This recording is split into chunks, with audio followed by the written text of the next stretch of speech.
Hello everyone, this is Jack and this is Terrablox. Today I'm just going to show you just one thing that I've been working on, which is the depth of field. I'm trying to make that dynamic so that it changes when you're looking at like a close object or a distant object, and it doesn't quite do that at the moment, but I have got the mechanic in of actually changing the blur distance, just not actually detecting what you're looking at. I'm actually going to turn that down a bit because probably records okay, but I can hear it too much. Yeah.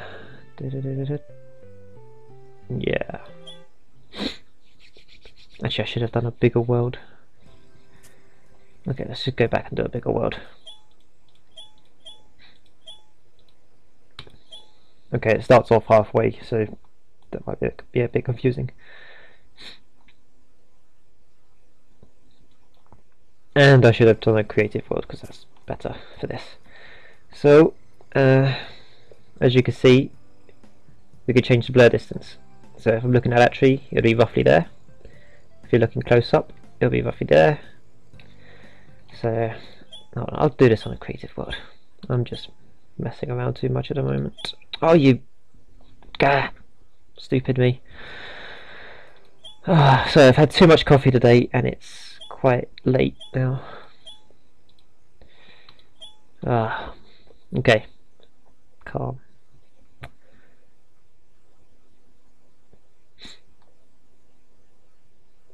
Right, finally. Here we go.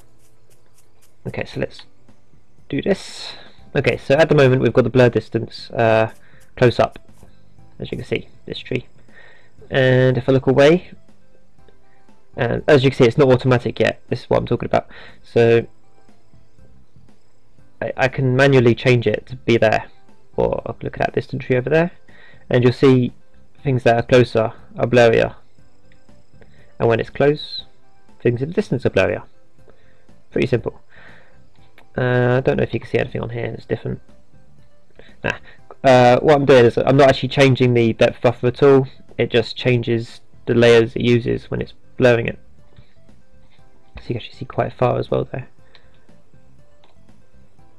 So that's the view distance at its max. So as you can see, the stuff in the background is grainier, but if you bring it in closer, it all changes back.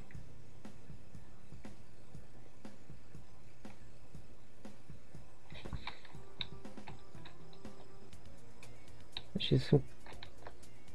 Right, hold on, let's see this here. So yeah, there are a few errors, if I can display them properly here. Yeah, like this is this tree that's right on screen here. So when you look at it normally it's fine, but when you, and like that's fine, that's only half blur. But when you go full blur, you can see the edges around it become sharper.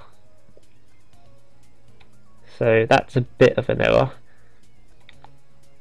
That's basically because the closer it, this field on the depth buffer here, this is white and this is black, which means there's no crossover.